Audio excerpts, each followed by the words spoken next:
Boa noite a todos.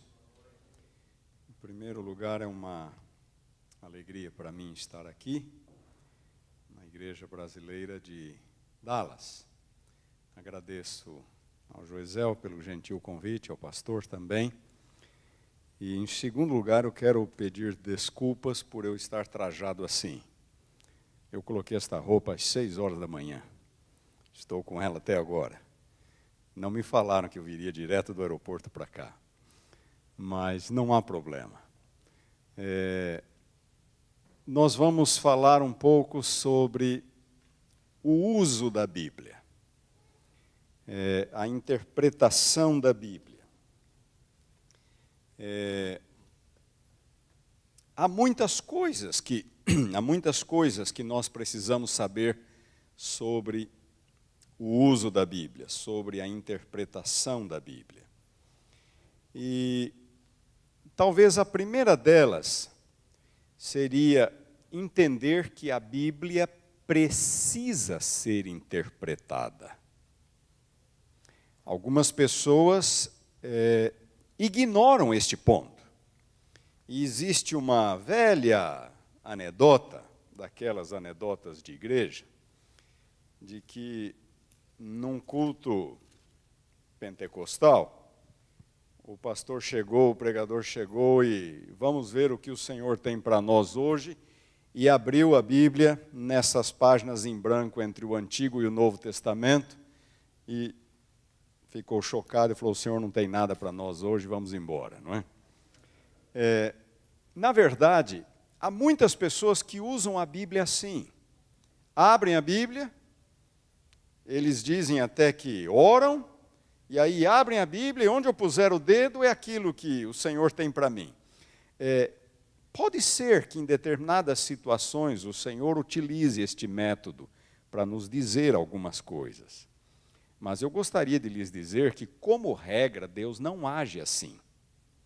Deus já deu a sua palavra, e a sua palavra precisa ser utilizada com diligência, com sabedoria, com prudência, com cuidado. Por que existem tantas denominações cristãs? Todas elas reivindicam ter a verdade. Todas elas, inclusive uma, chamada Igreja Adventista do Sétimo Dia. E o que é que faz, o que é que torna a nossa verdade mais verdadeira do que a deles? O que é que faz a diferença? No fim das contas, o que vai fazer a diferença é se o meu ou o nosso uso da Bíblia é legítimo ou não. Certo? Porque se eu interpreto um texto desta maneira, e ele interpreta o texto de uma outra maneira, a pergunta é: quem está certo e quem está errado? Então, deve haver um critério, deve haver algo que valide ou a minha ou a dele interpretação. Nós não podemos simplesmente ficar, não, nós estamos certos porque nós achamos que estamos certos. Ele vai dizer a mesma coisa. Ele vai dizer: eu digo isso, e eu acho que estou certo, e portanto eu estou certo. Não. A Bíblia precisa ser interpretada. E precisa ser interpretada corretamente. E o próprio Senhor Jesus reconheceu a necessidade de interpretar a Bíblia. E eu gostaria que vocês me ajudassem lendo alguns textos bíblicos. Por exemplo, vamos começar com Lucas capítulo 24, versículo 27. Lucas 24, 27. O primeiro que encontrar pode ler, por favor. Lucas 24, 27. Pode ler.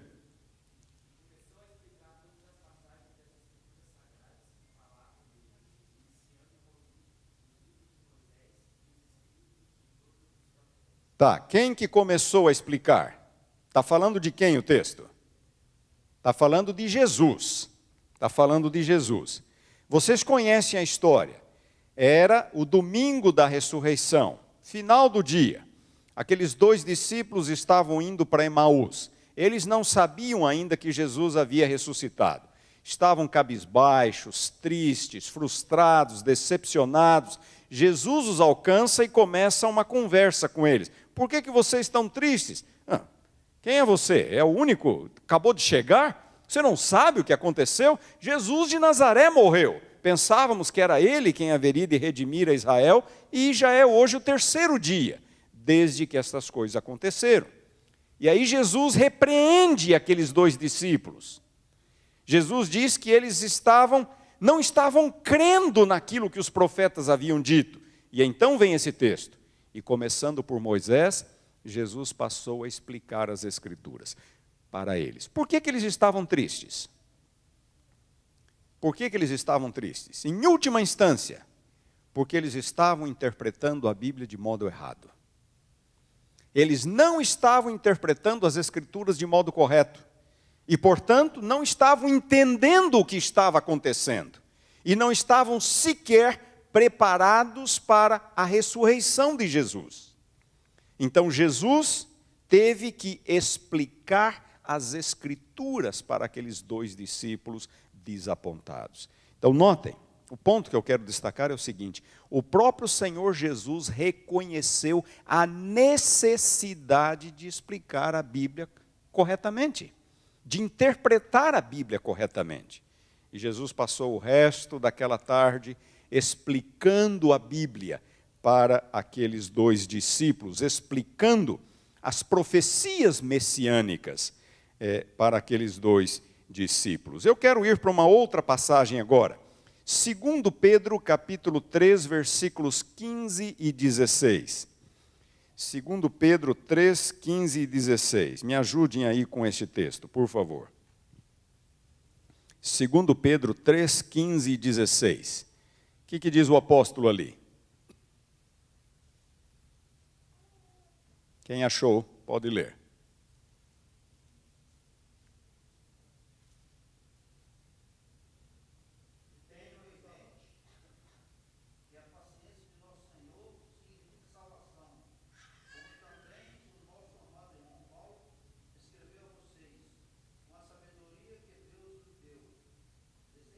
Isso.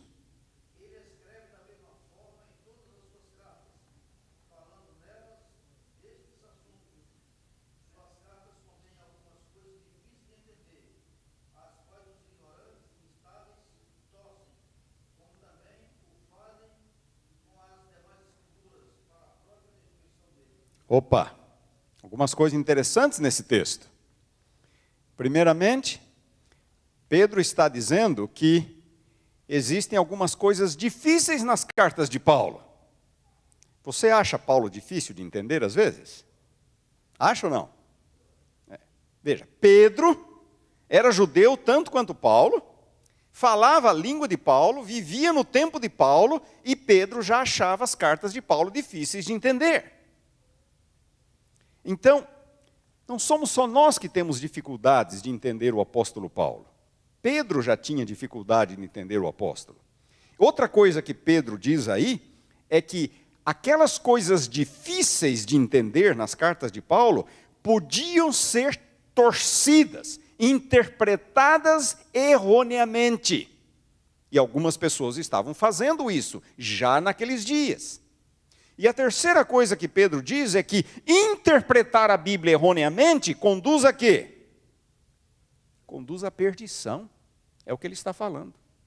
Então, notem, existem coisas difíceis de entender na Bíblia, estas coisas podem ser torcidas, podem ser interpretadas erroneamente, e o resultado disso é a perdição. Então, pergunta é, devemos nós interpretar a Bíblia corretamente? É claro que devemos. Temos um dever, acima de tudo, se nós dizemos ter a verdade, esta verdade deve se sustentar por si mesma. Não sou eu que vai dizer, não, isto é verdade porque eu quero que seja. A verdade tem que se sustentar a si mesma. É pela Bíblia que nós vamos defender as verdades que nós temos. Existem outras passagens que eu poderia mostrar para vocês, mas eu acho que estas duas já são bastante para vocês perceberem que a própria Bíblia reconhece a necessidade de ser interpretada corretamente. E nós vamos dar alguns exemplos hoje à noite, só para você sentir um pouco o clima, não é? Deixa eu lhes fazer uma outra pergunta. Foi a Bíblia escrita para nós? Foi a Bíblia escrita para nós, sim ou não? Opa, eu ouvi um também aí. Nesse também aí, eu percebi alguma outra coisa. Para eles quem? Os judeus, os gentios? Tá, deixa eu mudar então a pergunta. Para quem que Paulo escreveu sua carta aos Romanos? E agora? Para quem que Paulo escreveu sua carta aos Gálatas? Não foi para nós. Foi para os romanos, foi para os gálatas, foi para os coríntios, foi para os efésios, para os filipenses, para os colossenses. Paulo sequer sabia que um dia brasileiros estariam estudando suas cartas em Dallas, no Texas. Paulo sequer sabia disso. Ele não estava pensando em nós quando escreveu. Ele não estava pensando em nós. Portanto, esta é a coisa mais fundamental que eu tenho que me lembrar. Para quem que Paulo escreveu sua carta aos romanos? Para os romanos. Os romanos de quando? De quando? Do primeiro século, mas eu posso ser mais preciso ainda. Quando no primeiro século? Tá, talvez eu não saiba a data exata em que Romanos foi escrita, mas para os romanos contemporâneos de Paulo. Certo? Paulo escreveu sua carta aos romanos que muitos deles, ele conhecia. Os contemporâneos dele. Bom, o ponto que eu quero salientar é que Romanos não foi escrita para nós. E eu só posso entender Romanos se eu colocar Romanos na sua moldura histórica. Se eu entender Romanos lá, naquele contexto. Porque Paulo estava pensando nas igrejas de Roma dos seus dias, nos problemas que a igreja de Roma tinha nos seus dias, nos dias de Paulo. E enquanto eu não for capaz de resgatar todos aqueles elementos históricos do contexto, do momento, eu não vou ser capaz de entender Romanos corretamente. Ou qualquer livro bíblico. Qualquer livro bíblico. Existe uma expressão técnica que nós usamos na faculdade de teologia. A expressão é literatura circunstancial. Literatura circunstancial. O que isto significa? Significa que a Bíblia não caiu pronta do céu. A Bíblia não chegou até nós em placas de ouro, escondidas numa caverna e traduzidas por um anjo chamado Moroni. Você entendeu, né? Há um grupo por aí que fala isso, das escrituras deles. Não foi assim que a Bíblia chegou até nós. Havia um problema lá na igreja de Roma, nos dias de Paulo, e Paulo mandou uma carta para aquela igreja. Havia um outro problema nos dias de Paulo nas igrejas da Galácia, e Paulo mandou uma carta para as igrejas da Galácia, para ajudá-los a resolver aquele problema. Agora, surge então a pergunta, se Paulo escreveu Romanos para os romanos de seus dias, se Paulo escreveu Gálatas para os crentes gálatas de seus dias, por que eu estou estudando Romanos e Gálatas hoje aqui, século 21, em Dallas, no Texas? Por quê? Aí está o ponto. A Bíblia não foi escrita para nós, mas existe na Bíblia uma transcendência. O irmão falou corretamente, também. Existe na Bíblia uma transcendência. Os livros do Antigo Testamento não haviam sido escritos para os cristãos, nem havia cristãos nos tempos do Antigo Testamento. Mas o apóstolo Paulo, escrevendo aos Coríntios, ele disse assim, tudo que foi escrito para nossa enseñança, para o nosso ensino foi escrito. Paulo não diz que tudo que foi escrito para nós. Ele diz, tudo que foi escrito para o nosso ensino foi escrito. Você entendeu a diferença? Então, Paulo escreve uma carta para os romanos, mas existe uma transcendência, algo que faz com que aquela carta vá além dos limites de Roma e alcance nós, hoje, em pleno século 21, de tal maneira que aquilo que Paulo escreveu aos romanos pode nos ensinar hoje muita coisa. Aquilo que Paulo escreveu aos Gálatas, aquilo que João escreveu, aquilo que Mateus escreveu, que Lucas escreveu, acaba sendo útil para nós hoje. Mas eu preciso colocar Romanos, Gálatas, Atos, no seu contexto histórico. Esta é a coisa mais fundamental que existe, colocar o livro no seu contexto histórico. Hoje de manhã, eu estava lecionando Atos, lá na Faculdade de Teologia. E nós estamos estudando, lá na faculdade, exatamente nesta semana, o capítulo 10, que é a visita que Pedro fez a Cornélio. E vocês se lembram, existe ali, naquele capítulo 10 do livro de Atos, uma situação bastante complicada para nós adventistas. Porque Pedro, ele tem uma visão de um lençol baixando do céu, cheio de animais limpos e imundos. É o que existe no animal, no lençol, repleto de animais limpos e imundos. E uma voz vinda do céu dizendo para Pedro fazer o quê? Matar e comer. Matar e comer. O que Pedro faz? Ele diz, não, Senhor, jamais entrou na minha boca alguma coisa impura. Jamais. Mas é isso mesmo que Pedro fala? O que os nossos irmãos evangélicos dizem acerca deste texto? Porque qual é a resposta de Deus? A primeira coisa é mata e come. Aí Deus fala uma outra coisa. Quando Pedro diz, eu nunca comi nada impuro. Aí Deus fala, não considere impuro aquilo que eu purifiquei. E o que todo mundo por aí pensa? Que agora estamos liberados para comer de tudo.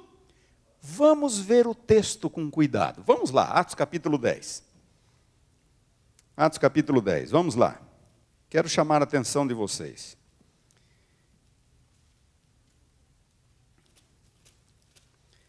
Atos capítulo 10, versículo 14. Pedro respondeu, de modo nenhum, Senhor, porque jamais comi alguma coisa, aí ele usa duas palavras. Quais são essas duas palavras? Comum e imunda. Olha só, ele não diz apenas, jamais comi alguma coisa imunda. Ele diz, jamais comi alguma coisa comum e imunda. Aí olhem a resposta de Deus, no versículo seguinte. Segunda vez a voz lhe falou, ao que Deus purificou, não consideres comum. Não é o imundo, é o comum. O que Deus purificou, não consideres comum. Irmãos, eu não sou capaz de entender esse texto se eu não souber o que está acontecendo nos dias de Pedro. Esse é um texto que eu não consigo explicar corretamente se eu não souber o que está acontecendo nos dias de Pedro. Vocês deem uma olhada no versículo 28. Quando Pedro chega na casa de Cornélio, quando ele entra, ele diz uma coisa, vós bem sabeis que é o quê? É proibido, versículo 28, é proibido a um judeu ajuntar-se ou mesmo aproximar-se a alguém de outra raça. De outra raça. É o seguinte, os rabinos ensinavam os judeus que era proibido entrar na casa de um não-judeu. era proibido. Por quê? Eles diziam que se um judeu circunciso entrasse na casa de um gentio incircunciso, o judeu se contaminaria, religiosamente falando, cerimonialmente falando. Lembram-se lá de Atos, de João capítulo 18, quando Jesus está na casa de Pilatos, em Jerusalém, no pretório, e os judeus vêm ali para pedir a condenação de Jesus, o texto diz assim, que eles, os judeus, se recusam a entrar na casa de Pilatos. João 18. Eles se recusam a entrar para não se contaminarem, porque naquele dia eles querem comer a refeição pascual. Então eles não entram. Se eles entrassem, eles estariam contaminados cerimonialmente e não poderiam participar das festividades da Páscoa, não poderiam comer a refeição pascual. Então eles se recusam a entrar na casa de Pilatos. É o que Pedro diz para Cornélio. É proibido a um judeu entrar na casa de alguém de outra raça. É exatamente o que os rabinos ensinavam. Os judeus se tornaram tão fechados em torno de si mesmos, eles desenvolveram um preconceito tão grande para com gentios incircuncisos, tão grande, que eles se recusavam a manter amizade, comunhão, a entrar na casa de alguém, principalmente a sentar-se com um gentio incircunciso à mesa. E agora Deus precisa trabalhar com Pedro. Deus quer levar Pedro à casa de Cornélio e Deus tem que trabalhar, quebrar esse preconceito na cabeça desse homem. Um apóstolo, estivera com Jesus 3 anos e meio.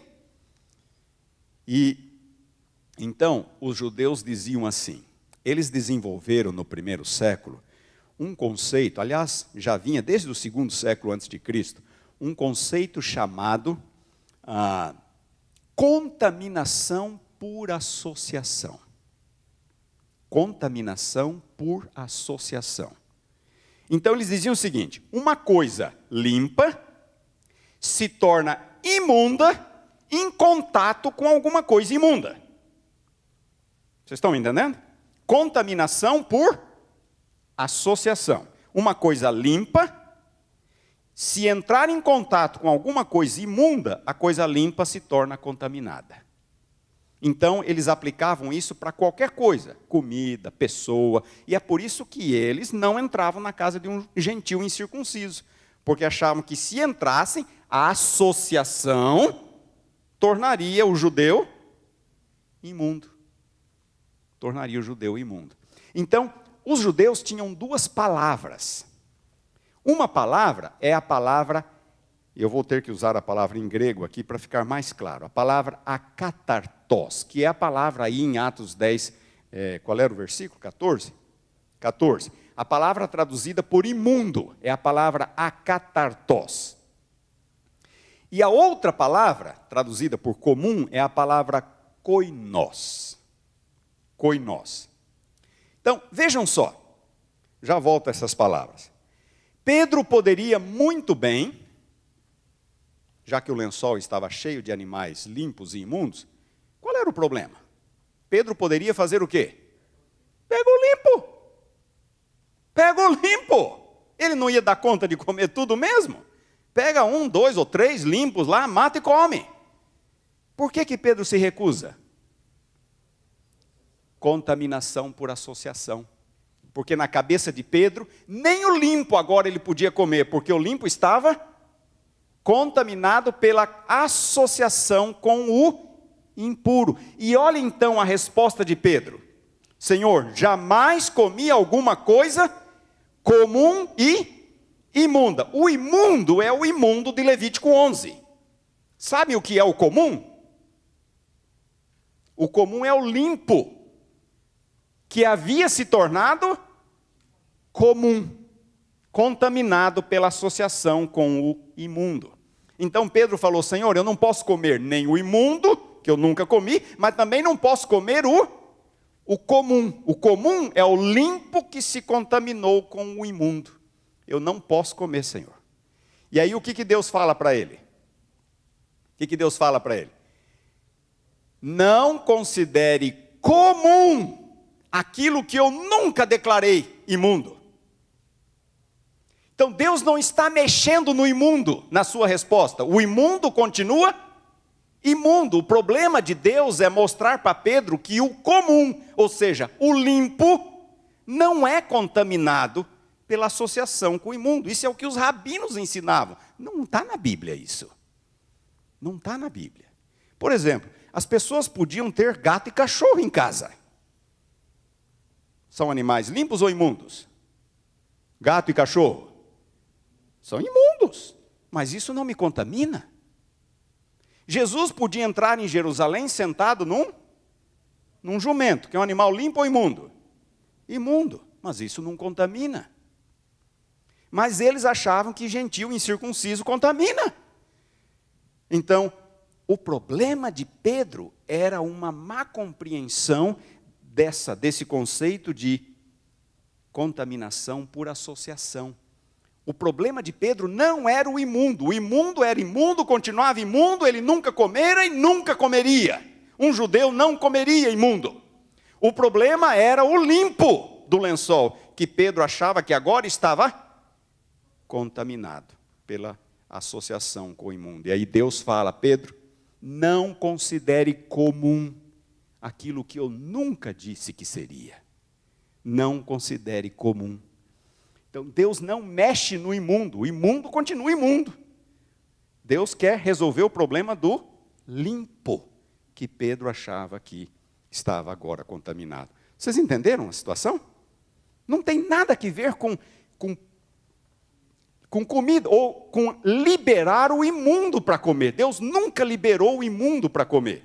Mas Deus está falando: Pedro, pode comer o limpo, porque o limpo não está contaminado pela associação com o imundo. Como é que eu sei isso, irmãos? Eu sei porque eu estudo. Vocês estão me entendendo? É por isso que eu falei para vocês, se eu não souber o que está acontecendo no primeiro século, eu nunca vou ser capaz de entender esse texto corretamente. Porque eu não vou entender a diferença entre o comum e o imundo, e quando Deus fala: Pedro, não consideres comum o que eu purifiquei, então dá a impressão que Deus está liberando tudo para comer. E é o que todo mundo por aí fala. Vocês podem olhar qualquer comentário bíblico, nenhum deles vai gastar tempo explicando o koinós e o akatartos. Nenhum deles vai. E eu estava explicando hoje na sala de aula, e uma aluna: quer dizer que... Eu falei: é isso mesmo, não pode. O imundo continua imundo. Nossa, o imundo continua imundo. O problema era o limpo. Então, a primeira coisa que eu tenho que entender é que os livros bíblicos foram escritos numa época, num contexto, numa cultura que é diferente da nossa. E se eu não colocar os livros bíblicos dentro do seu momento histórico, dentro da sua cultura, eu vou ter dificuldades de entendê-los ou correrei o risco de interpretá-los de modo equivocado. Mas alguém pode perguntar: mas como é que eu vou saber? Bom, algumas ferramentas muito úteis, e o pastor poderá ajudá-los. Algumas ferramentas muito úteis para qualquer pregador, professor da escola sabatina, ancião. Talvez a ferramenta mais útil que exista, a primeira que eu recomendaria, é um bom dicionário bíblico. Algumas pessoas nem sabem o que é isso, dicionário bíblico. Eu tinha uns 12 anos de idade, e uma vez eu estava em casa, meu pai chega com um livro grande, grosso, e eu perguntei: que livro é esse, pai? Um dicionário da Bíblia. Dicionário da Bíblia. Quem precisa de um dicionário da Bíblia? Jogou o livro assim em cima do sofá. Eu tinha uns 12 anos de idade e fiquei com aquela cena na cabeça. Dicionário da Bíblia. Quem precisa de um dicionário da Bíblia?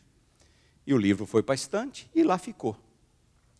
Nunca vi meu pai mexer no livro. E quando eu vi aquele livro, o que eu me lembrava? Dicionário da Bíblia. Quem precisa de um dicionário da Bíblia? Eu fui para a faculdade fazer teologia com 17 anos de idade. No primeiro recesso que teve, eu fui para casa, fui direto naquele livro, coloquei na mala, levei para a faculdade. Tenho o livro até hoje, e é um dos livros que eu mais uso. É um dos livros que eu mais uso. Ele explica tudo, chama-se dicionário porque tem uns verbetes em ordem alfabética. Nomes, lugares, árvores, animais, conceitos, tudo, explica tudo que a gente precisa saber. Então você ouve ali a palavra sicômoro. O que é um sicômoro? Como é que era um sicômoro? Vai lá, ele mostra até a foto de um sicômoro, explica tudo do sicômoro. Está entendendo? Mar da Galileia, como é que era? Onde é que era? Do que era formado? Qual era o tamanho? Vai lá, o dicionário explica tudo o que é o Mar da Galileia. Então, é uma ferramenta de grande utilidade, e é uma das primeiras ferramentas que eu recomendo aos meus alunos, é um dicionário bíblico. Comentários bíblicos também ajudam. A igreja tem um comentário, um bom comentário, está trabalhando num novo comentário. Mas, primeira coisa, é nos lembrar de que os livros foram escritos dentro de um contexto histórico. Eu quero colocar agora algumas imagens aqui. Elas estão disponíveis, pastor? Quero colocar no projetor aqui na tela algumas imagens. Dê uma olhada aqui. Vocês conhecem essa imagem? Tá? Vocês conhecem? É a cena do quê? Da Santa Ceia, pintada por Leonardo da Vinci. Esta imagem, eu não sei quantos, talvez alguns já tenham visto, pessoalmente, eu já vi. Ela ocupa uma parede toda, maior do que essa parede que está aqui na frente. É um quadro enorme, é um quadro grande, que fica no chamado, fugiu o nome agora, Cenáculo Vinciano, ou Vintiano, ali na cidade de Milão, na Itália. Da Vinci pintou numa parede, e essa parede está em pé até hoje ali. O quadro foi restaurado recentemente. Aí eles fecharam a igreja, e hoje entra um número reduzido de pessoas, eu acho que são 12 ou 13 pessoas de cada vez, e elas podem ficar 15 minutos ali, sai esse grupo, entra outro, com temperatura e umidade controladas, para preservar o quadro. Bom, esse quadro está todo errado. Está todo errado. Tudo errado. O que está de errado nesse quadro? A mesa. A mesa está errada.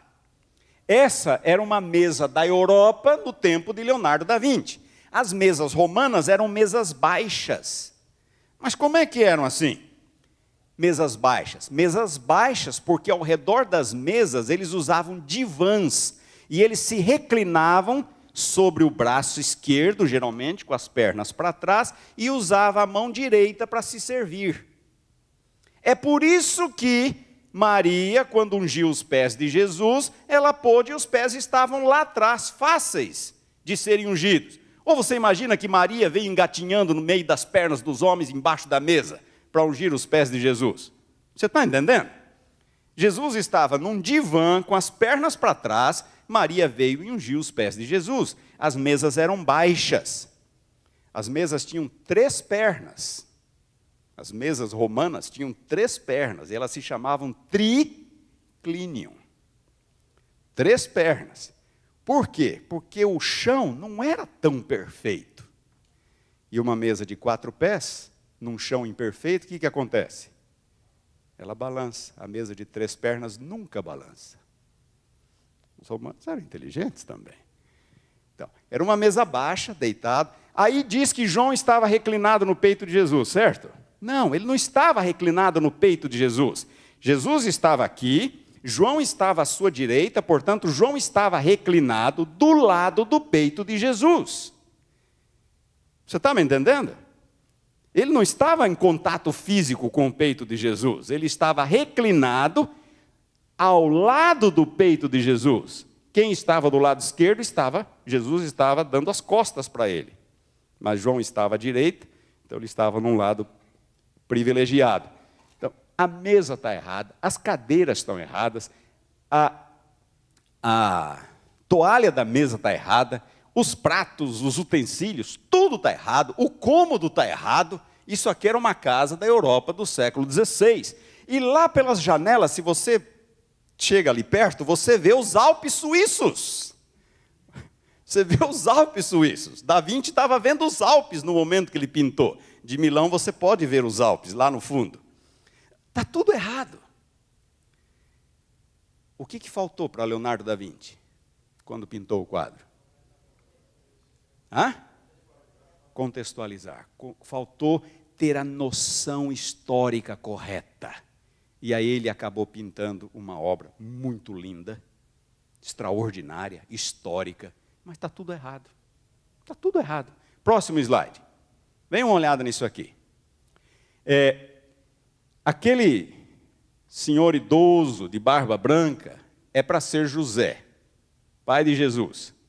Aquela senhora de vestido vermelho, com as mãos assim, é para ser Maria. Aqui no chão, deitado, é para ser Jesus. E ali os animais, para dar a ideia de que era como é que fala? Um estábulo, não é? E sabem quem são aqueles dois visitantes ali naquele canto? Sabem quem são aqueles dois visitantes? É o rei e a rainha que encomendou a pintura. O rei e a rainha, lá da Europa, da Idade Média, que encomendou a pintura.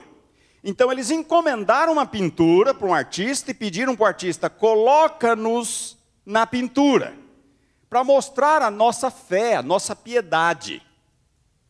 Para mostrar a nossa fé. Agora, José está com roupa do século XVI, Maria está com roupa do século XVI, a cena, o ambiente é da Europa do século XVI, o rei e a rainha.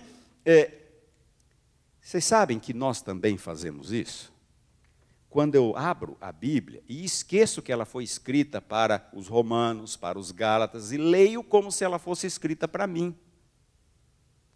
Está me entendendo? Eu faço a mesma coisa, eu me coloco na cena, sem levar em conta esses 2000 anos de história. E isso pode me levar a conclusões equivocadas sobre o texto. Olhem o próximo slide. Próximo slide. Esse aqui, ali está Maria, segurando Jesus. Esse senhor aqui é Jerônimo, que viveu no 5º século, tá? E aquele à direita é João Batista, que era 6 meses mais velho que Jesus. 6 meses mais velho que Jesus.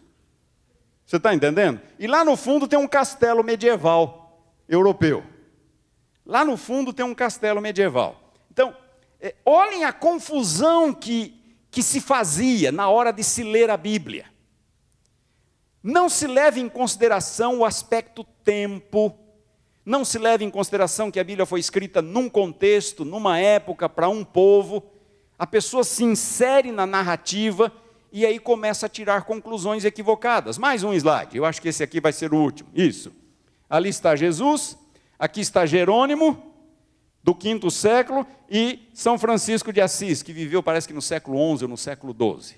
Estão os dois ali ajoelhados, e no fundo uma cidade medieval europeia.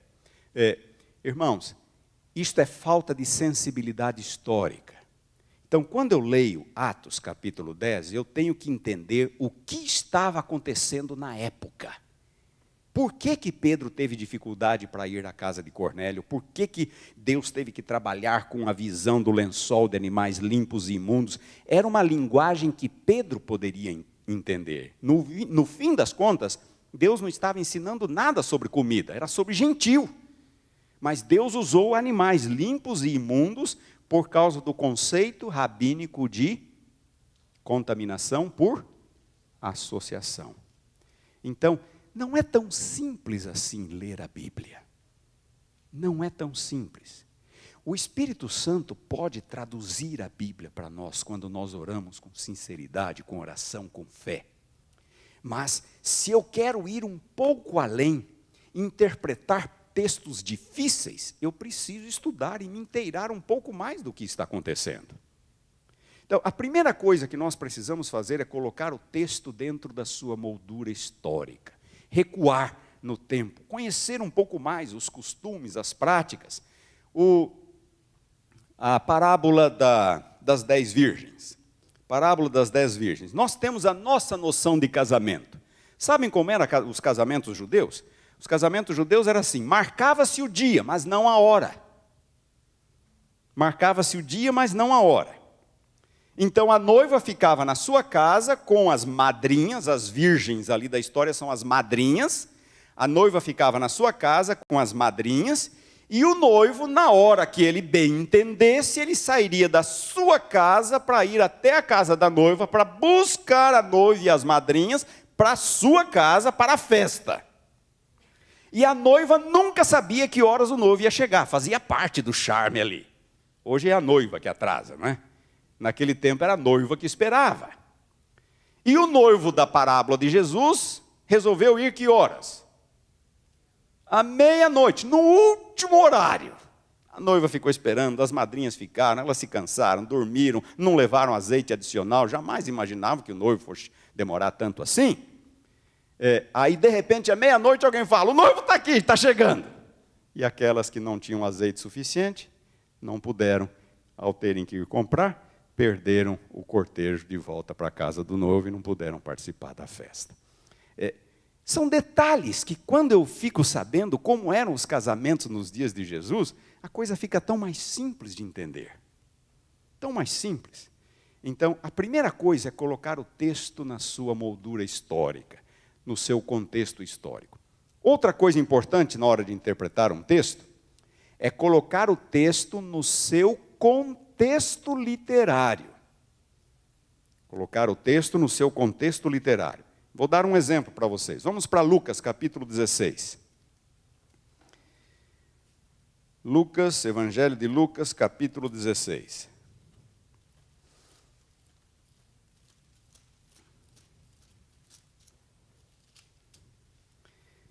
Vamos lá. Quem tem o texto aí para nós? Lucas 16, 16. O que diz?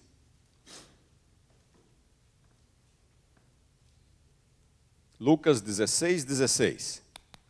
A lei e os profetas profetizaram até João. Não vale. Você está lendo na Nova Versão Internacional. Quem que está lendo aí? Quem está lendo? A lei e os profetas vingaram até João.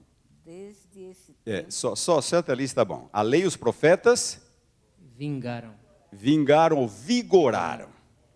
Vigoraram até João. Irmãos, cá para nós, o que o texto está dizendo? A lei e os profetas vigoraram até João. Portanto, a lei não está mais em vigor. Não é isso que está escrito no texto? A lei e os profetas vigoraram até João. Irmãos, sejamos honestos. E aí? Se um evangélico abrir esse texto para você e fala, está aqui, ó. A lei e os profetas vigoraram até João. O que você vai dizer? O que você vai dizer? Interessante, irmãos. Deem uma olhada. Abra a Bíblia nesse capítulo aí. Olha só o que diz o versículo 17. É mais fácil passar o céu e a terra do que cair um tio sequer da lei. Ora, tem um problema aqui, não tem? Como é que pode o versículo 16 falar, a lei e os profetas vigoraram até João, e Jesus, depois de João falar, é mais fácil passar o céu e a terra do que cair um tio sequer da lei? Tem algum problema aqui? Olhem só, em seguida vem a parábola do rico e do Lázaro. A parábola do rico e do Lázaro. O Lázaro morreu, foi para o céu, o rico morreu, foi para o inferno. É uma parábola alegórica, não é? Aí o rico está lá no inferno e ele fala com Abraão, fala, Abraão, por favor, manda o Lázaro lá avisar os meus irmãos, porque eu ainda tenho tantos irmãos, fala para eles se arrependerem, porque aqui é quente demais, é complicado aqui. Aí notem a resposta de Abraão. Olhem a resposta, versículo 29. Eles têm o quê? Moisés e os profetas. Ou seja, eles têm a lei e os profetas. Ouçam-nos. Ué, mas a lei e os profetas já não passaram? Moisés e os profetas já não passaram? Não vigoraram só até João? Por que Abraão ainda está insistindo para que os irmãos do rico leiam a lei e os profetas? Moisés e os profetas? Tem alguma coisa errada, irmãos? Aí o rico insiste, não, pai Abraão, se alguém dentre os mortos for ter com eles, arrepender-se-ão, versículo 30. Abraão, porém, lhes respondeu, se não ouvem a Moisés e aos profetas, a lei e aos profetas, tampouco se deixarão persuadir, ainda que ressuscite alguém dentre os mortos. Ora, O versículo 17 diz: é mais fácil passar o céu e a terra do que cair um tio sequer da lei. Na parábola do rico e do Lázaro, Jesus fala, Jesus contando a parábola, eles têm Moisés e os profetas, devem ouvi-los. E como é que pode então o versículo 16 falar: a lei e os profetas vigoraram até João? Vocês percebem que há um problema aqui no contexto? Há um problema. E eu vou explicar para vocês qual é o problema. Lucas 16:16 não tem verbo no grego original, no texto original. Não tem verbo. O texto diz apenas a lei e os profetas até João. Só isso que diz o texto. A lei e os profetas até João. Então, o tradutor tem que suprir um verbo, porque a frase não faz sentido. A lei e os profetas até João, certo? O texto não faz sentido. O tradutor tem que suprir um verbo. E que verbo o tradutor vai utilizar? Que verbo o tradutor vai utilizar? Ele vai utilizar o verbo que ele acha que é correto. E aí surge a tradução: a lei e os profetas vigoraram até João. Porque ele não acredita que a lei seja mais válida. Então, ele acrescenta o verbo que ele acha que lhe convém. Agora, no caso dos evangelhos, é muito interessante, porque eu não tenho só um evangelho contando a vida de Jesus. Quantos evangelhos nós temos? São 4 evangelhos. E às vezes a mesma história, ou a mesma declaração de Jesus aparece em 2, aparece em 3, e às vezes aparece em 4 evangelhos. A mesma declaração de Jesus. E esse versículo, essa declaração, aparece em Mateus. Essa declaração aparece em Mateus. Mateus capítulo 11, versículo 13. Alguém leia para mim. Mateus 11, 13. Mateus 11, 13, por favor. E a lei profetizaram até João. Opa! Mateus diz, a lei e os profetas... O que diz ali? Profetizaram até João. E em Mateus há o verbo, e o verbo é profetizaram. Então Mateus está correto. Então não tem nada a ver com vigoraram. A ideia é, a lei e os profetas profetizaram até João. Como é que nós devemos interpretar então esse texto? Me digam, a lei e os profetas profetizaram até João. O que isso significa? O que isso significa? A lei e os profetas profetizaram até João. A lei e os profetas profetizaram até João Batista. Até João Batista, a vinda do Messias era uma profecia. De João Batista para cá, vivemos na época do cumprimento. Então, a lei e os profetas profetizaram sobre a vinda do Messias até João Batista. De João para cá, vivemos no seu cumprimento. Então, no caso, primeiro lugar, Lucas 16:16, com o verbo vigoraram, não condiz com o contexto, porque Jesus fala, é mais fácil passar o céu e a terra do que um tio sequer cair da lei. Aí na parábola do rico e do Lázaro ele fala, eles têm a lei e os profetas, pois que ouçam a lei e os profetas. E eu tenho um texto adicional em Mateus que tem um verbo, Mateus 11:13, e que, portanto, é o verbo que eu devo utilizar em Lucas, porque Lucas, por algum motivo, ele escreveu sem o verbo. E aí, deixa eu explicar, então, aquela versão que o irmão leu ali, a Nova Versão Internacional. Era o ano de 1994. No ano anterior, 1993, eu publiquei meu primeiro livro, que foi publicado por uma editora evangélica no Brasil, uma editora batista, Missão da Igreja Batista, aqui do sul dos Estados Unidos, lá no Brasil, a editora Vida Nova. E publiquei o livro em 93, fiz amizade com os editores ali da editora. No ano seguinte eu estava lá, não me lembro por que motivo, e um dos editores, Luiz Saião Batista, ele veio com o Novo Testamento da Nova Versão Internacional. E ele falou para mim assim, Paroski, está quentinho, acabou de sair do forno, para você. Eu abri e fui direto em Lucas 16, 16. E lá dizia assim: a lei e os profetas vigoraram até João. Eu olhei para ele e falei: Saião, nós estamos no século 20, isso foi em 94. Falei: Saião, nós estamos no século 20, 2000 anos depois, e você ainda comete um erro desse, Saião? Falei: você não sabe que não tem verbo aqui em Lucas? E se não tem verbo, você vai buscar o texto paralelo de Mateus. Em Mateus 11, 13 diz: a lei e os profetas profetizaram até João. Como é que você introduz o verbo vigoraram? Acontece que todo mundo fazia isso antes dele, ele simplesmente repetiu o que todo mundo fazia. Eu falei: Saião, dá uma olhada aqui, o verso seguinte, verso 17. É mais fácil passar o céu e a terra do que cair um tio sequer da lei. Falei: olha a parábola do rico e do Lázaro. Jesus fala que a lei e os profetas estão em vigor ainda, Moisés e os profetas. Como é que você vai cometer um erro desse, Saião? Ele coçou a cabeça, ficou meio envergonhado, tinha algumas pessoas perto. Aí mudou de assunto e a coisa ficou por isso. Alguns anos depois, o Antigo Testamento ficou pronto. Eles começaram pelo Novo Testamento. E aquela lá era a edição só do Novo Testamento. Alguns anos depois, uns 3 ou 4 anos, ficou pronto o Antigo Testamento. E aí eles lançaram a Bíblia completa. E eu recebi uma de presente da Vida Nova. Fui direto em Lucas 16, 16. E aí estava, eles tinham mudado. A lei e os profetas profetizaram até João. E é assim que está na nova versão internacional em português. Essa sua é a nova versão internacional. É a única em português que diz: a lei e os profetas profetizaram até João. É simplesmente um pouco de boa vontade em olhar o contexto, conferir com Mateus o mesmo texto, e nós evitamos um texto equivocado. Um texto equivocado que ensina uma heresia. Ensina um conceito equivocado, que a lei e os profetas passaram.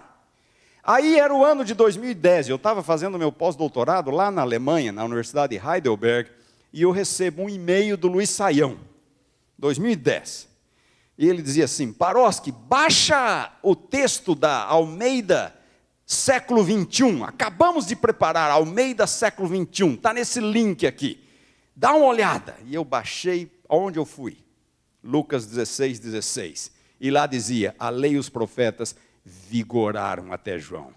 Mandei um e-mail para ele, falei: Saião, você não aprende mesmo, né, Saião? Falei: e agora? Você é o editor de 2 traduções, uma diz profetizaram e outra diz vigoraram. Como é que vai ficar agora, Saião? Falei: você cometeu o mesmo erro. Falei: errar uma vez é humano, mas 2 aí já, né? Tal. Bom, o Saião nunca me respondeu esse e-mail.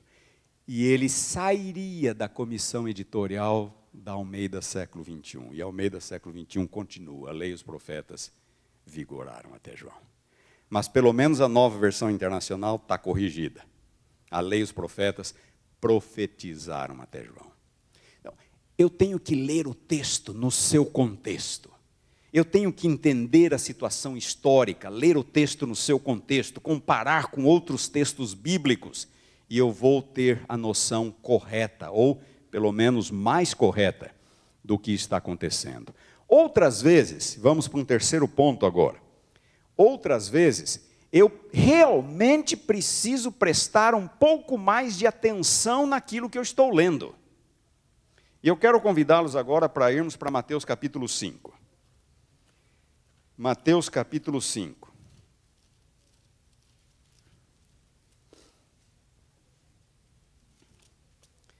Mateus capítulo 5, versículo 21, Jesus diz assim: ouvistes que foi dito aos antigos, certo? Já no 22, o que ele diz? Eu, porém, vos digo. Vamos dar uma olhada no versículo 27 agora. Jesus diz assim: ouvistes que foi dito. No 28 ele diz: eu, porém, vos digo. Vamos no 31. Também foi dito. Versículo 32. Eu, porém, vos digo. Versículo 33. também ouvistes que foi dito aos antigos. Versículo 34. Eu, porém, vos digo. E finalmente não, tem mais 2 ainda. 38. Ouvistes que foi dito. 39. Eu, porém, vos digo. E finalmente o 43. Ouvistes que foi dito. Eu, porém, vos digo. O que está acontecendo aqui, irmãos?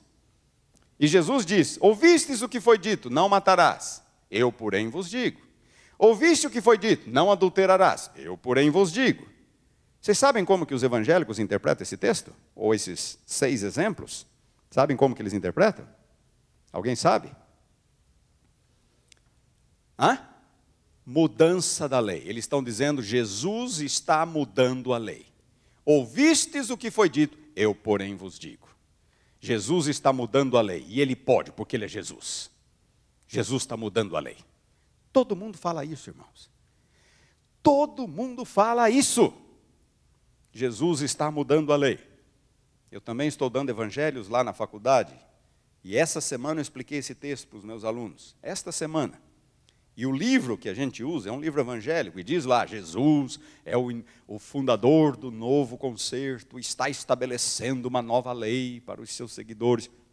É o que todo mundo fala. Jesus está mudando. Irmãos, é só prestar um pouco mais de atenção. Só prestar um pouco mais de atenção. Como foi que Jesus venceu a tentação no deserto? Vocês se lembram? Está escrito. Bom, se você procurar esta fórmula, está escrito, nos evangelhos, vocês vão encontrar não só aquelas 3 referências ali na tentação, no deserto, mas Jesus usa essa expressão inúmeras vezes. Inúmeras vezes. Está escrito. Está escrito. São várias as vezes que Jesus usa isto. Outras vezes, Jesus diz outra coisa. Ele diz assim, não tendes lido, não tendes lido. Então, Jesus usa estas 2 fórmulas. Está escrito, ou então, não tendes lido. Seja qual for a fórmula que Jesus está usando, está escrito ou não tendes lido, ele está falando de alguma coisa que está escrito. Está escrito, ou então, não tendes lido. Ele está falando de alguma coisa que está escrito. Irmãos, ouçam. Todas as vezes que Jesus cita o Antigo Testamento, ele diz ou está escrito, ou ele pergunta, não tendes lido? Vamos de novo agora para esses versículos aí. Versículo 21. Ouvistes que foi dito. Versículo 27. Ouvistes que foi dito. Versículo 31. Também foi dito. Versículo 33. Também ouvistes que foi dito. Versículo 38. Ouvistes que foi dito. E versículo 43. Ouvistes que foi dito. Irmãos, aqui Jesus não está citando o Antigo Testamento. Jesus não cita o Antigo Testamento dessa forma. Jesus cita o Antigo Testamento de 2 formas. Quais são? Está escrito ou não tendes lido. Sabem o que Jesus está citando aí? Jesus está citando a tradição rabínica. O que os rabinos ensinavam. Ouvistes o que foi dito aos antigos. Ele está citando os ensinamentos rabínicos. Vamos para o exemplo número 3. O versículo 31. Versículo 31. Também foi dito, aquele que repudiar a sua mulher, dê-lhe carta de divórcio. Eu, porém, vos digo, qualquer que repudiar sua mulher, exceto em caso de relações sexuais ilícitas, a expõe a tornar-se adúltero, e aquele que casar com a repudiada, comete adultério. Irmãos, é o seguinte, Jesus está citando Deuteronômio. No versículo 32, Eu, porém, vos digo, Jesus está citando o que Moisés escreveu em Deuteronômio. E o versículo 31, ouvistes o que foi dito, aquele que repudiar a sua mulher, dê-lhe carta de divórcio, isso era o que os rabinos ensinavam. Vocês vão ficar chocados, mas nos dias de Jesus, havia duas escolas de pensamento judaicas. A chamada escola de Shammai e a escola de Hillel. Shammai era mais bíblico, mais fiel à Bíblia. Hillel não era tanto. Mas Hillel tinha mais seguidores que Shammai. E a escola de Shammai acabou desaparecendo e predominou a escola de Hillel, que não era muito fiel ao texto bíblico. Então, se a gente vai lá em Deuteronômio, Deuteronômio diz claramente que aquele que se casar com sua mulher não pode se divorciar dela, a não ser em caso de relação sexual ilícita. É o que está lá em Deuteronômio. Mas Hillel, esse segundo, interpretava o texto assim: não, o que é imoralidade? Qualquer coisa é imoralidade. Se a mulher queimar a comida, é um ato imoral da parte dela, então você pode se divorciar dela. É assim que Hillel ensinava. Irmãos, está na literatura. Mais tarde, estes ensinamentos rabínicos seriam escritos.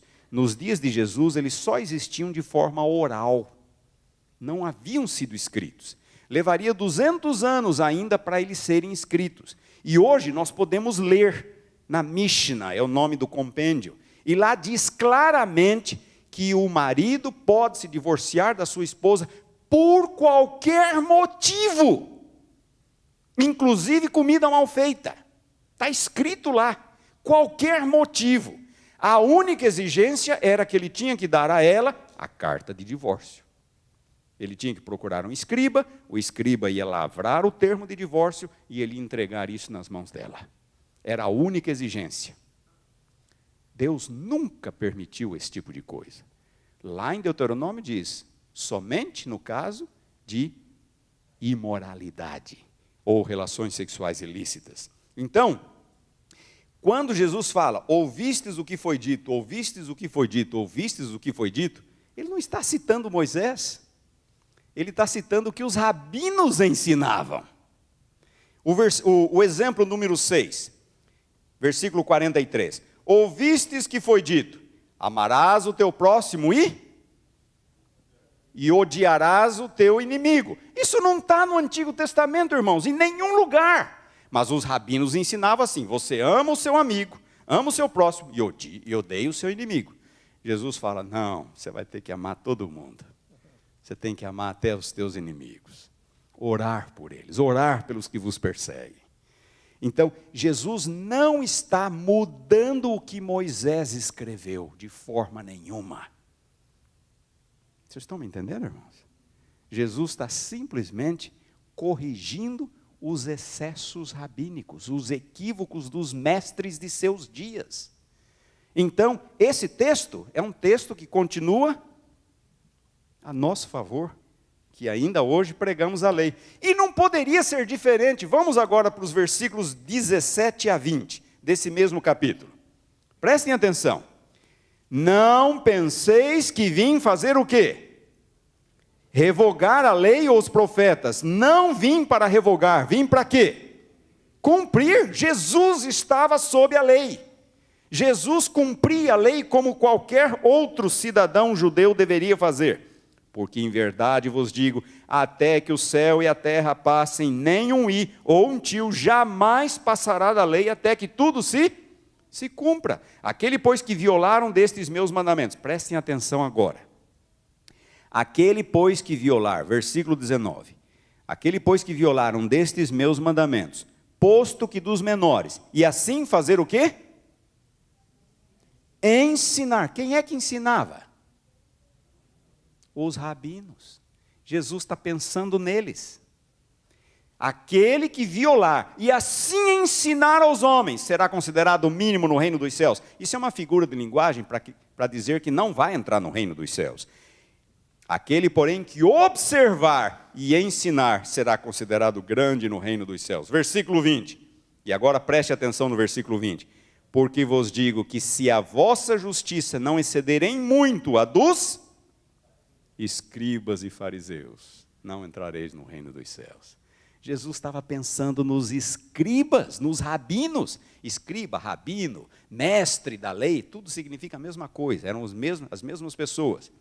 Jesus estava pensando nos rabinos quando dissertou sobre essas questões. Eram os rabinos que interpretavam de modo errado e ensinavam assim. E Jesus está pensando neles. Jesus fala, não é assim. Eu, porém, vos digo, Jesus é fiel ao texto bíblico. Jesus é fiel à lei, Jesus é fiel a Moisés, Jesus é fiel aos profetas. Ele sempre foi assim.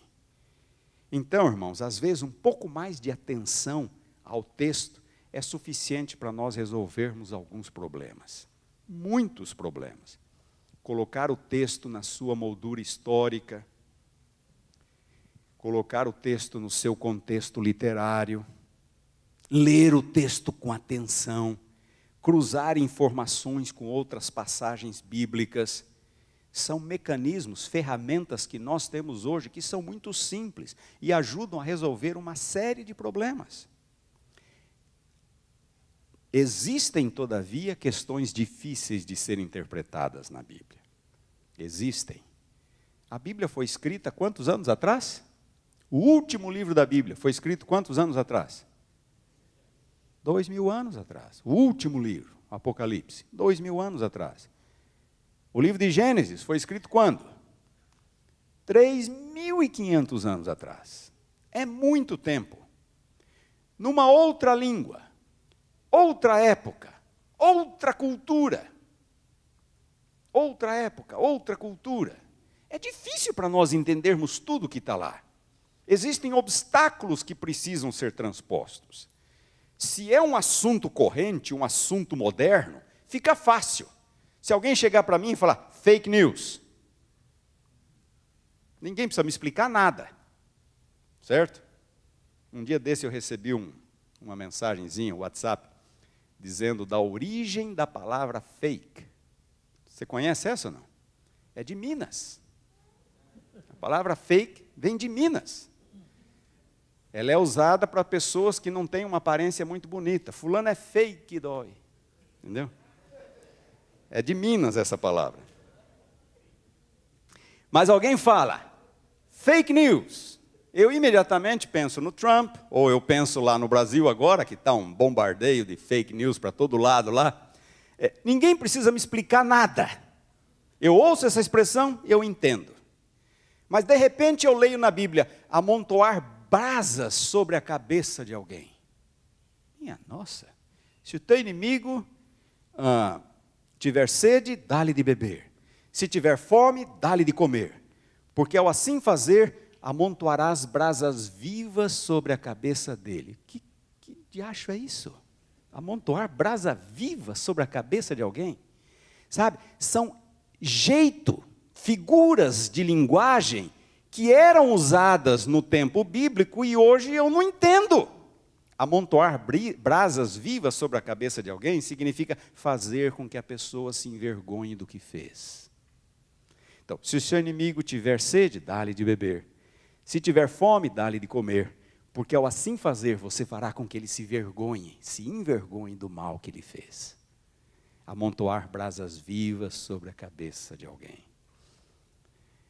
O texto diz que Adão, certa vez, estava caminhando pelo jardim na viração do dia.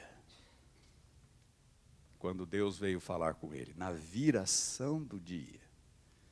Que horas que é a viração do dia?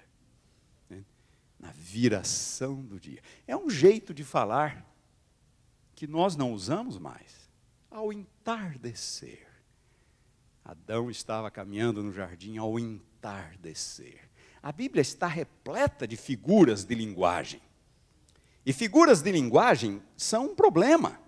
Eu fui pastor em Santa Catarina, e um dia eu fui visitar o meu primeiro ancião, e só estava o filho dele, Gilmar, de 11 anos, e eu falei, Gilmar, cadê o seu pai? Meu pai foi fazer o rancho.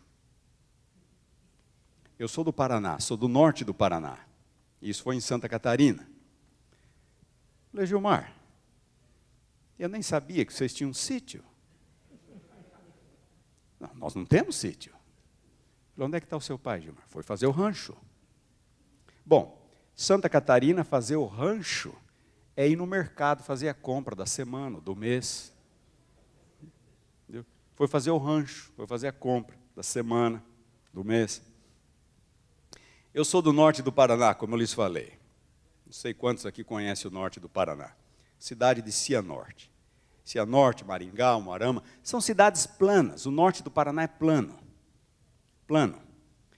Mas por algum motivo, naquela região, quando alguém vai para o centro, ele simplesmente fala, eu vou subir. Onde é que você está indo? Vou subir. E para o centro. Todo mundo entende. Cadê fulano? Subiu. Foi para o centro. Eu era noivo e fui visitar minha mãe. E a minha noiva me liga na sexta-noite para falar comigo. Cadê o Wilson? Subiu, disse a minha mãe. E ela era de São Paulo, a minha noiva. E em São Paulo eles não usam essa expressão. E ela me disse depois que ficou pensando onde é que ele está. Está consertando o telhado, antena de televisão, foi arrebatado e eu fiquei. Não é? Que aconteceu com ele? A cidade é plana. Mas cadê o Wilson? Subiu. Foi para o centro. São figuras de linguagem. Existe até o dicionário do baianês, não é? São expressões que só se usa lá e só eles entendem. É uma outra língua. Todo lugar tem as suas figuras de linguagem. Todo lugar. E se você começar a perceber, brasileiros que moram nos Estados Unidos têm muitas expressões aportuguesadas. Muitas expressões aportuguesadas. Logo que eu cheguei na Andrews em 96, um amigo, nós estávamos juntos assim, e ele falou assim, eu aparquei meu carro ali. Aparcar o carro. Aparcar o carro. Bom, vocês entenderam o que eu quero dizer. São expressões idiomáticas. A Bíblia está repleta disso. Por quê? Porque eram pessoas reais, como vocês e eu, que falavam uma língua, num contexto, numa época. E eu, às vezes, posso ser confundido com essas expressões. Quando Jesus fala, por exemplo, dos fariseus, Jesus diz assim, completai a medida, enchei a medida de vossos pais. Enchei a medida de vossos pais. O que significa encher a medida dos pais? Significa simplesmente completar aquilo que os pais começaram. Encher a medida dos pais, completar aquilo que os pais começaram.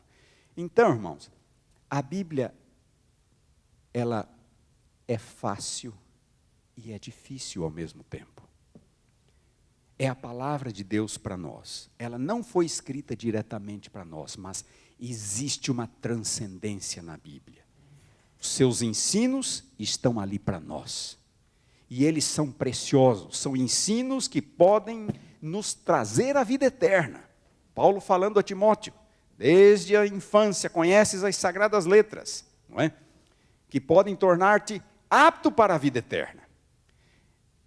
Qualquer pessoa pode ter acesso à Bíblia e lê-la e interpretá-la corretamente. Mas sempre existem coisas difíceis. Jesus precisou interpretar para os discípulos. Pedro reclamou das passagens difíceis nas cartas de Paulo. Às vezes eu preciso um pouco mais do que simplesmente oração.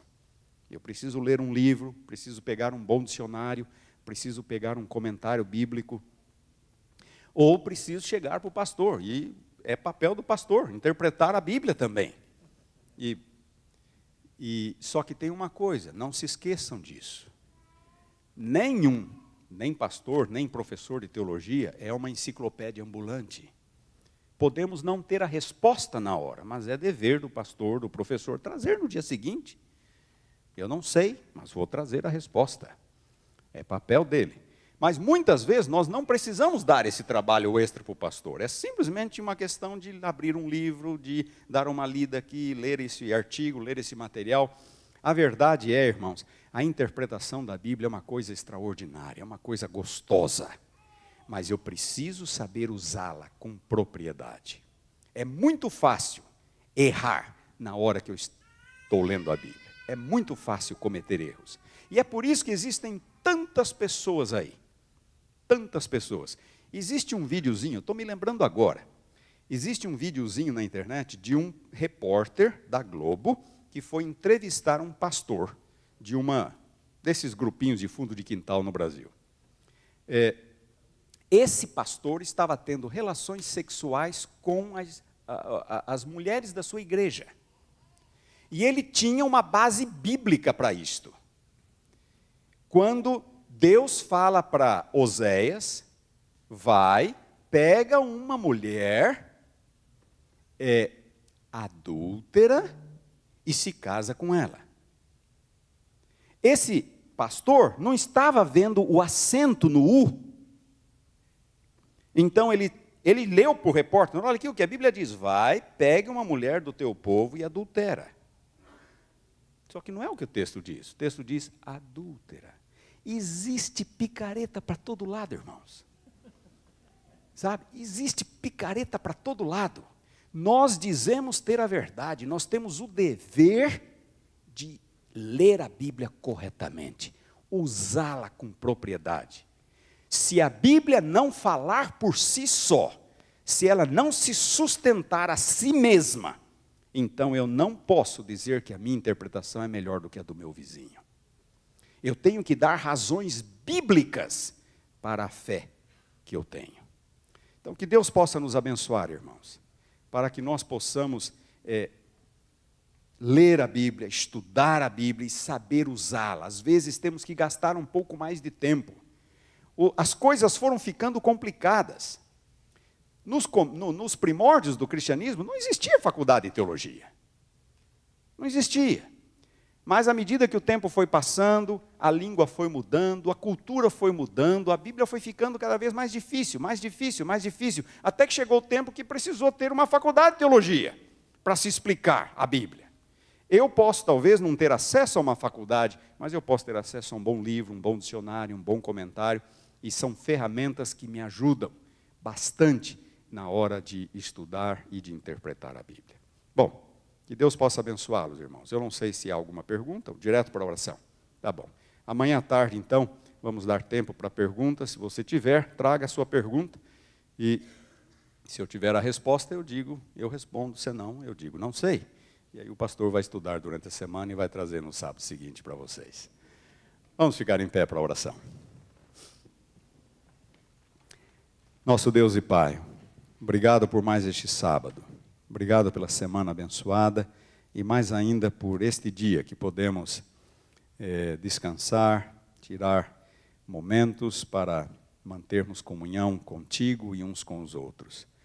Ajuda-nos, Senhor, abençoa-nos para que seja um sábado feliz na Tua companhia e na companhia de uns com os outros. Sobretudo, te agradecemos pela Tua palavra e te pedimos que nos ajudes a estudá-la, a lê-la corretamente e tirarmos lições válidas, corretas, que podem, como diz Paulo, nos tornar aptos para a vida eterna. Queremos usar a Bíblia com correção, com precisão, e pedimos a Tua ajuda, a Tua guia, a orientação do Espírito para isto. Despede-nos agora com a Tua paz, com o Teu amor, dá-nos uma boa noite, em nome de Jesus, amém.